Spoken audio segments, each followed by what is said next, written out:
We have this amazing panel here today. I feel so fortunate to be up here with all of you because I admire your work. And I'd love to hear, all of you are very involved in various projects, human trafficking, animal rights, and women's prison initiatives. I'd love to hear how you got involved in this. What sort of drew you to these projects to begin with? Oh, I get to start. I'll start by saying I know nothing about Spanx, even though I'm a woman.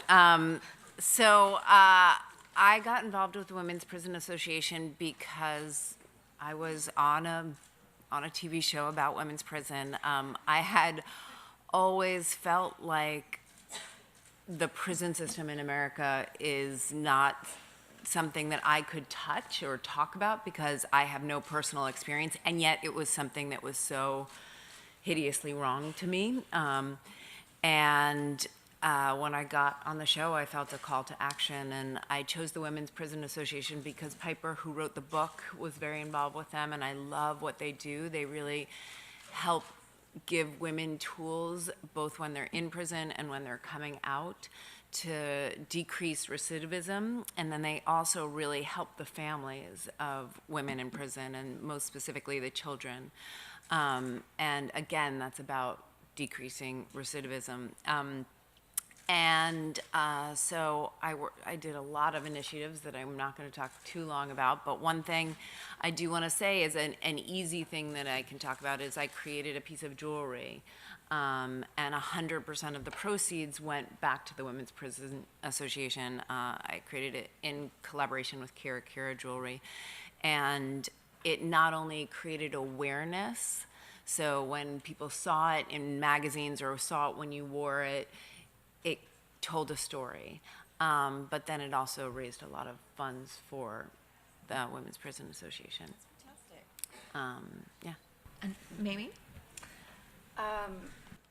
Well, I guess I've always been socially conscious. I was raised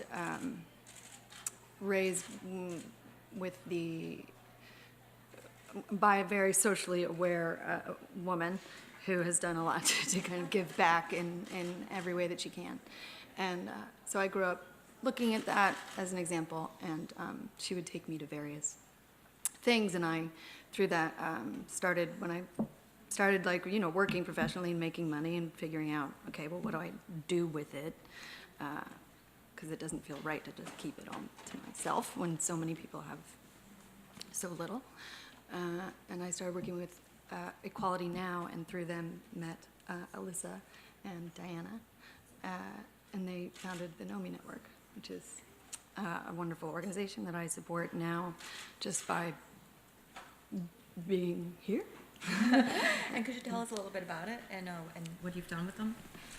Yeah, so they, what's unique about Nomi is that they kind of get to the heart and the root causes of it's human trafficking, and that's poverty and the lack of economic access and the pressures that puts on people and makes them incredibly vulnerable to this just monstrous industry. It's horrendous practice, and they are working primarily in rural India and Cambodia, and they set up, it's a training the trainer kind of a program where they teach these women skills so that they can manufacture, they can build these bags and various accessories that are then sold online. I'm gonna add for a moment, because is Jessica Hendricks in the house? Is Jessica in the, okay, so stand up, Jessica. So Jessica works with, started an organization called the Brave Collection, which I'm wearing, and she works with girls in Cambodia who used to be in sex trafficking. And similarly, I met her at the White House, I guess, and similar to my initiative, like, she did this so that when you wear it, you tell the story, and some of the proceeds go back to women in Cambodia. The wonderful thing about Nomi is that it's named after this 8-year-old girl who was a victim of the sex trade, and her name Nomi is Nomi, but it's also synonymous for know me, and it's like, see this, know her. And I guess in that same sort of a vein, if people know me and recognize me, then they can know me too, know her. Yeah, that's wonderful. And I designed a bag also, a line of bags.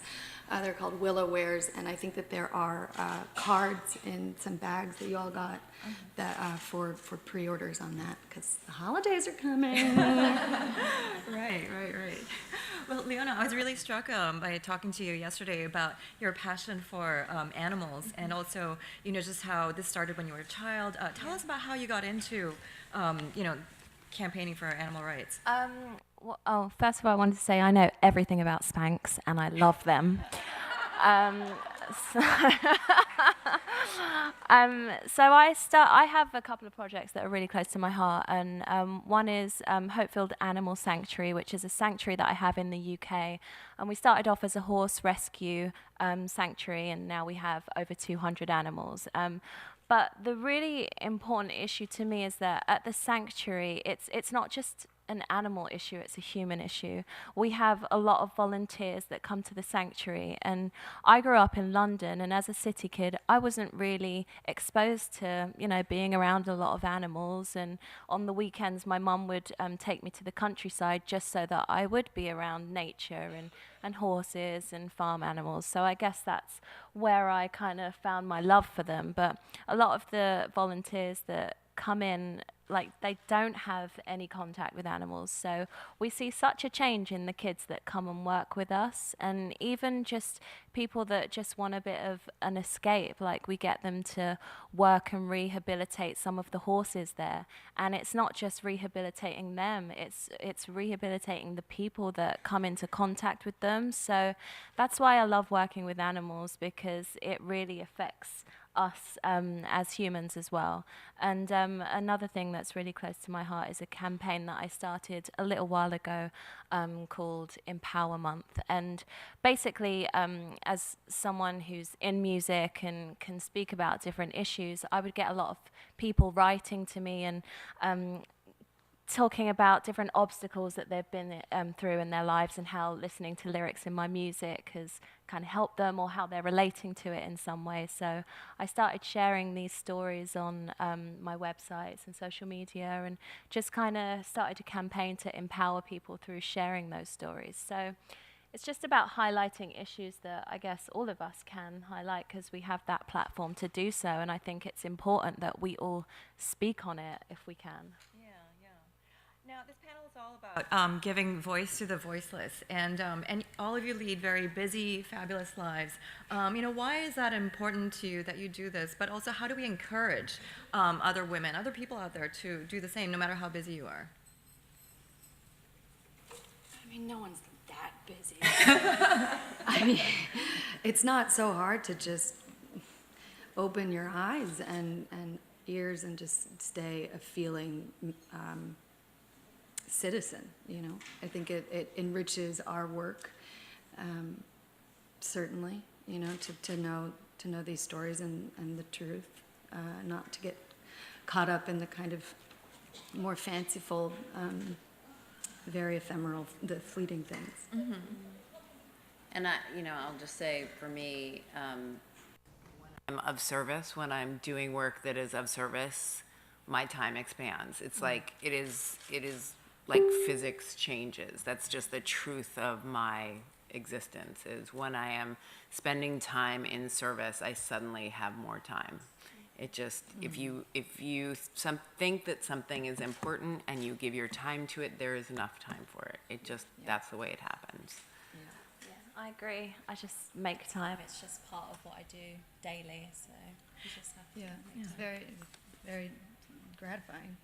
And maybe you brought up an interesting point about how it enriches your work. Do you find that your work in these areas bleed back into your creative work, enhances it in any way? Well, for me as a songwriter, definitely enhances my work. You're digging deep into your soul to produce music, and I don't know, connecting with people and highlighting these different issues that are going on, and like you said, opening up your eyes to it, it definitely affects my work personally. Yeah, I think as an actor, what we do essentially is defend people. You know, you defend the character that you're playing, and so likewise, to keep that alive, that drive to defend others is vital. Yeah. I to add to that, like I feel like no one ever thinks they're a bad person. You know, like as someone who plays a villain on TV, like Fig doesn't think she's a bad person. She really thinks she's doing the best she can. And I think for me, my job as a vessel, like be it with song or acting, is to stay open. Like that's my job. And being of service breaks me open and sort of reminds me that the sort of social media of the world and the pictures of the world and all of that falseness is in fact falseness, and that what it's really about is human beings connecting and helping each other and being of service to one another. And that's what life is about, and that's what my art hopefully is about, you know. So. Now, for each of you, was there a moment where, you know, sort of an aha moment, where you sort of felt like, well, you know, I'm really empathizing right now, or this is why I do it? You know, some story you heard, or an anecdote, or, you know, something where you felt like this makes it worth it. I will jump in and say, for me, when I remember being a kid and watching your mom talk about agar, like a herbicide on apples. Oh, yeah, mothers and others. Yeah, and it was so, she really impacted change. Like there was a huge change in what we put on our food, and that made me an environmentalist. Like that made me a huge, like I work with Healthy Child, Healthy World now, and I do a lot of environmental stuff as well. And that was my aha moment, was this person who I would watch in movies and who I so admired speaking up for something she so believed in, and that empowered me to feel like, oh, I can do that about things I believe in. I can impact change. Like she really changed what we put on our food in a massive way, and that totally inspired me. Yeah, organic wasn't really a thing. There was no organic. I mean, when we were kids, no way. Yeah. So. Yeah, I guess I was just always instilled with that in my upbringing. And I thought I was going to be like Christiana Amanpour or something, you know? But that didn't happen. So just doing what I can with what I got. Yeah. Well, have you met some of the women that these organizations have helped, and has there been a moment where you're like, oh, well, you know, I can really see what I'm doing, or? Yeah, absolutely. I mean, I haven't gone over there, but Diana and Alyssa keep me updated on everything. Diana just got back, and I always get these updates actually on Nomi, who's now like a teenager, and that's always really heartening. And then there are other things that are really troubling and hard to. There was a girl, the daughter of one of the most promising trainers, was killed recently, and so the local officials they were reluctant to actually investigate it because of the pressure that we were able to put on from Nomi, now they are going through the investigation. Yeah, so that's That's terrific. That's good. And Leona? I spoke about it a bit earlier, but I had last year, well, I've had a lot of moments, but last year I got a letter written to me by someone who had been listening to an album that I did, and they basically, it was a young guy, and he had an eating disorder, and he'd been hiding it for a long time because there's obviously a certain amount of taboo with males having eating disorders, and he didn't really speak up on it. But he decided to write to me and to talk to me about it, and then he let me know that he would listen to the music and it would help kind of empower him. So I shared that story, and And I went onto a radio station in the UK and spoke about it. And just, I don't know, hearing these stories and people writing to me and just wanting to connect with me is just amazing. And to be able to share stories and hopefully, you know, other people will come out and be helped by his story and feel that, yeah, it's not something that I need to be ashamed of. I can seek help and I can, you know, seek help. So that was important for me, I guess. Now, have any of you had to take sort of a hard stand on things sometimes? You know, I love the story about Leona and Herod's, and how you refused to make an appearance there because they carry fur, or but have any of you sort of had to kind of be take a hard stand on anything like that, or? Yeah, I mean, the Harrods thing. It was basically just I'm against fur, obviously being an animal activist. So I just feel that, you know, anything that morally that you're against, you're not going to be a part of. So I was asked to do an event with them, and then I kind of took a stand against it. But you know, there's certain times when you can make a stand and it does make a difference, and then there's certain times where it takes a little bit of coaxing. So, you know, hopefully one day it will kind of turn around. And No. I'm a really strong person that way on TV, but I've never done that in real life. I'm like the crier more than the badass in real life, I have to admit. Like, but you know, I will fight for what I believe in, but I've never had the opportunity to do something so courageous. So.